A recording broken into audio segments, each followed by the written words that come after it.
We begin by reading the notice of public hearing. Notice is hereby giving the following hearing will be held in Bonneville County Courthouse, 605 North Capitol Avenue, Idaho Falls, Idaho, November 1st, 2023, 3 p.m. By Bonneville County Commissioners for the purpose of a public hearing to amend the Bonneville County Zoning Ordinance as follows. And this is amending the guest house standards. So we have members of all three commissioners are present, and members of planning and zoning staff, but no members of the public. So, Austin, do you want to give us a brief synopsis? Yes. Yes. So the only changes that are being made to this ordinance, is basically down in the bottom where it talks about the language. You'll see what's crossed out, but it changes it to say, upon finding the above criteria can be met, a permit for a guest house will not be issued until a new deed has been recorded that declares one, the parcel is precluded from being divided lower than existing zone density.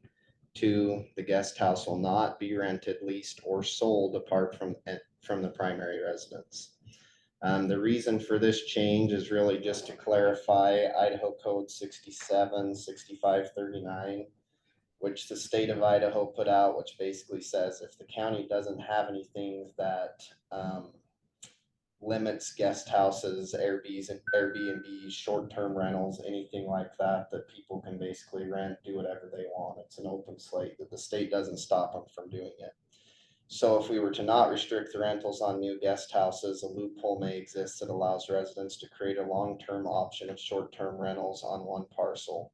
Effectively, that allows the residents on one parcel, allows 2 residences on one parcel. Doing so is not only a disruption to existing residential neighborhoods, the majority of which do not operate separate rental properties on the same parcel, but also the comprehensive plan and studies anticipated the impact to underlying parcels and anticipating their zoning uses and densities. Allowing secondary rental properties on the parcels defeats these studies anticipated to protect public health and general welfare, including ground contaminants through septic usage as well as water usage.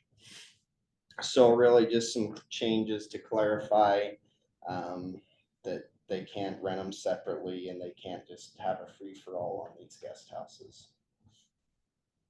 Any questions? This is one we could adopt today. It's the same. Have to prepare an ordinance. So it's under advisement. I thought this was the ordinance. It is, but the way that Weston has instructed me to do it is still to prepare a separate ordinance that amends. He still wants it done separately, essentially. So we do a hearing on the ordinance there. We do a regular ordinance. It's basically just the same process as doing a finding, except you're signing the ordinance. So you're just taking it under advisement, getting any comments, and then we sign. Word, like Mr. Jelly, we've been schooled. I'm just following his instructions. It's always good to see. Other questions? We'll close this hearing. Issue under advisement.